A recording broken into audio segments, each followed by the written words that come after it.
On two occasions in the 1930s and 40s, a partition plan to divide the territory of British Mandatory Palestine was proposed. On both occasions, the Jews said yes, the Arabs said no. Looking at how things are today, you may wonder why were the Arab Palestinian leaders so stubborn regarding the proposed partition plans. Keep watching. I'm going to do something different today. Instead of giving you the traditional welcome in which I welcome regular viewers and ask new viewers to subscribe, I have something that might excite you both. A new channel.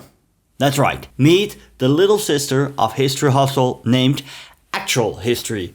On this channel I talk about geopolitical events and its histories. A little different, but still history. Actual history. I encourage you to check out this brand new channel and subscribe. Oh, and if you haven't subscribed to History Hustle yet, please do so as well. An aspect of British Mandatory Palestine not a lot of people talk about is that it actually encompassed another present day nation, Jordan, or as it was called back in the day, Transjordan. After World War I, Britain was given the mandate over Palestine, the former Ottoman territory, by the League of Nations. Initially, this mandate included Transjordan, the land east of the Jordan River, now known as Jordan. However, as early as 1922, the British decided to govern Transjordan separately. They excluded the area from Jewish immigration and settlement and handed it over to Emir Abdullah, a member of the Hashemite dynasty. Formally, it remained part of Mandatory Palestine, but in practice it was a separate administrative unit. That is why many maps of that time show both the area west of the Jordan River, where Israel, the West Bank and Gaza would later be established, and Transjordan together. In 1946, Transjordan became fully independent and was renamed the Hashemite Kingdom of Jordan, thereby officially separating from the Mandate. As Jewish immigration to Palestine increased during the 1920s and 30s, it caused more and more violence with the Arab communities. The British had their hands full at maintaining order, and violence spiraled out of control. Already in April 1920, violence broke out in Jerusalem. As the Arabs' fears of growing Zionism increased, violence broke out during a Muslim festival. Dozens were killed. The following year, in the city of Jaffa and the surrounding areas, clashes between Jewish socialist factions during a May Day parade spiraled into Arab attacks on Jews. Almost 100 people were killed and over 200 were wounded. In 1929, the Hebron massacre occurred. That was triggered by tensions over access to a holy site, amplified by inflammatory rumors. During this massacre, nearly 70 Jews were killed by Arabs and many were injured. Jews' houses and businesses were looted. It happened in the wider scope of the Palestine riots, in which over 100 Arabs lost their lives. The event marked a major breakdown in Jewish-Arab coexistence in some mixed cities. In 1936, the Arab Palestinians launched a major revolt against the British occupying forces known as the 1936-1939 Arab Revolt. It started with a general strike and anti-Jewish, anti-British violence, and from 1937 transformed into a large-scale rebellion targeting both British forces and Jewish settlements. The British responded by a severe counterinsurgency campaign, including curfews and collective punishments. According to official British figures, the army and police killed more than 2,000 Arabs in combat, while over 100 were hanged and 961 died because of gang and terrorist activities.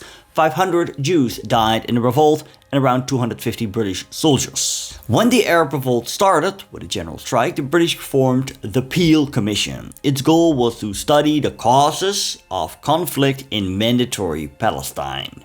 The Peel Commission was the most thorough inquiry into the Palestine conflict carried out thus far. But there was something misleading about it. The Royal Commission had not, of course, come to study anything. It had come to help the government divest itself of Palestine. Lord Peel seems to have brought with him a foregone conclusion. The social, moral, and political gaps between the Arab and Jewish communities are already unbridgeable, he wrote to the colonial secretary. The report issued at the end of the investigation quoted an English proverb, "Half a loaf is better than none," and tried very hard to persuade the Jews and Arabs to agree to Palestine's partition. In the past decades, there had been some 10 plans to divide the country between Jews and Arabs into regions, cantons, autonomous areas, or independent states.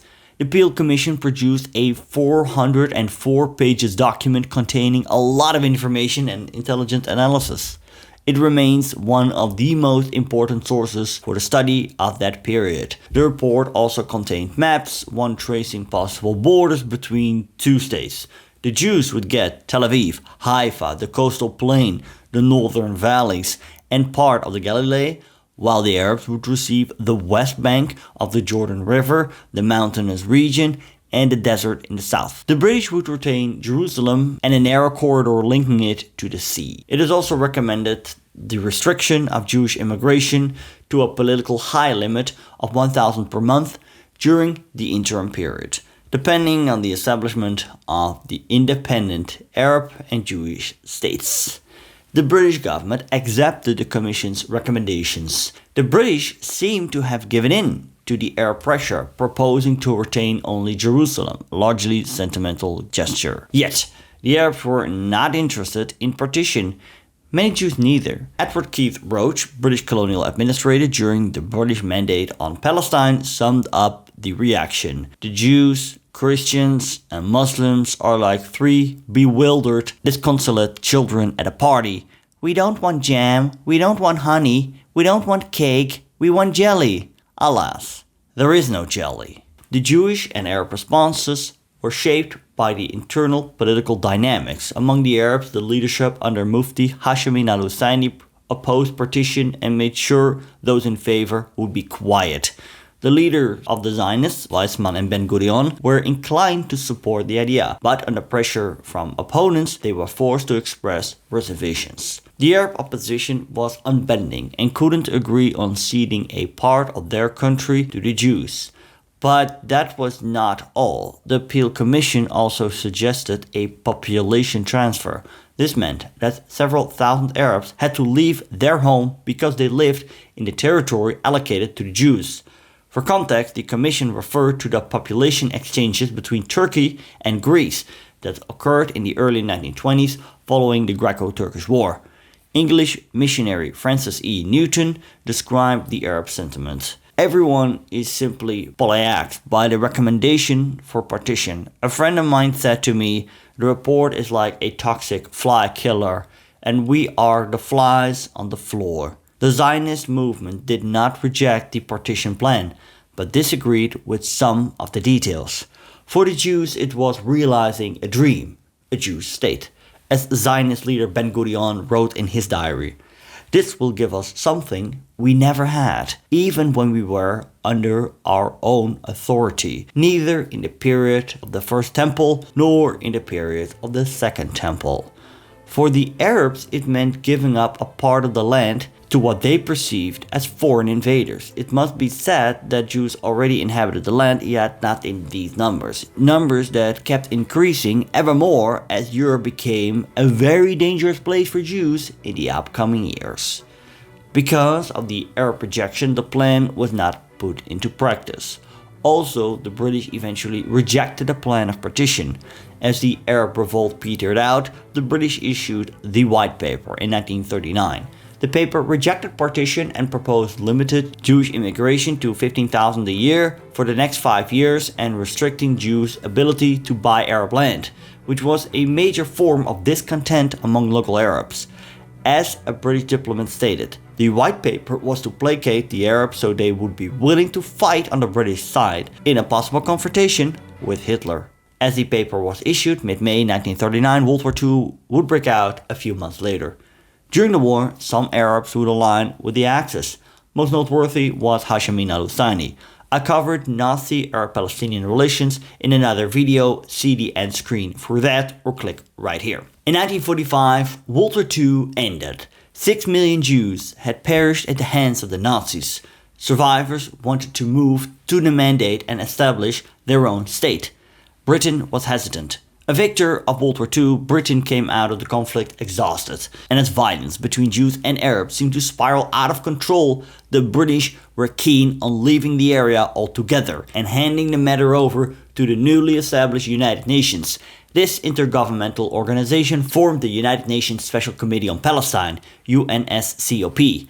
The committee came up with a partition plan that was voted in on November 29, 1947. Before getting into this, a year before, the Morrison-Grady Plan was drafted, which proposed a federated solution or canton system. Arabs rejected any plan that recognized Jewish political autonomy. The writing was on the wall for another Arab rejection to a possible UN partition plan. What did this plan entail? Palestine would be divided into two states, one for the Jews and one for the Arabs. Jerusalem was to remain under international control. The partition boundaries proposed by the UN assigned the Jewish state almost twice as much territory as the British partition plan of 10 years previously. And the Arabs had turned down that proposal as well. The Arabs opposed partition and continued to demand independence in all of Palestine, promising to respect the right of the Jewish communities. Although there were Jews who opposed partition as well, the Zionist movement accepted the partition plan. But many knew the plan could not be implemented. The border between the two states was long and hard to defend. The Jewish state would include more than 500,000 Arabs, slightly more than the number of Jews then living within the proposed boundaries. Some 10,000 Jews would be living within the Arab boundaries. Furthermore, there was no reason to trust that international control of Jerusalem was viable. No one believed in the UN's map. Everyone knew there would be war. The Arabs rejected the 1947 partition plan for several reasons. At that time, Arabs made up about 65% of the population of Palestine and owned most of the land.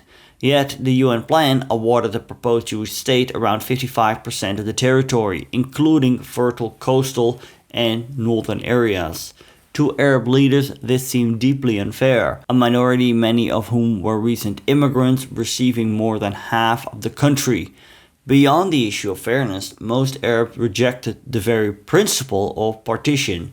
They considered all of Palestine to be Arab land and part of a larger Arab nation, and they opposed the recognition of the Jewish state in any form.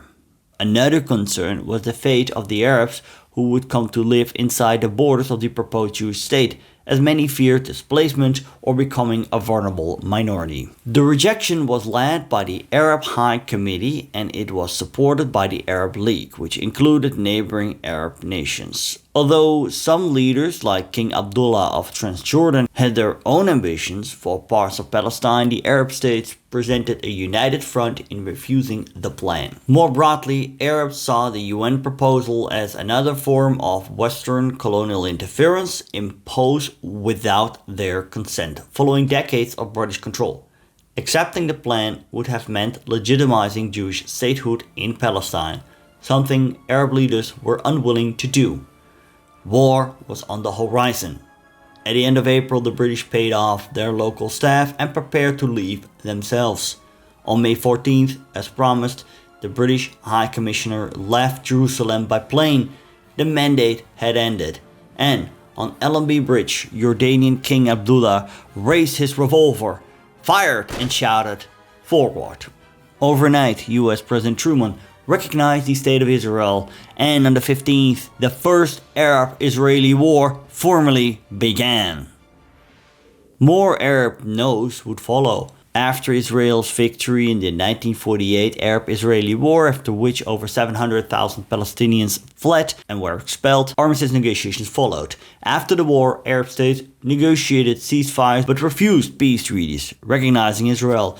During the 1967 Khartoum Conference, the Arab League declared the three no's. No peace with Israel, no recognition, no negotiations. Learn about the relations between the Arab Palestinians and the Nazis by clicking here. and learn about the relations between the Zionists and the Nazis by clicking here. Thanks for watching.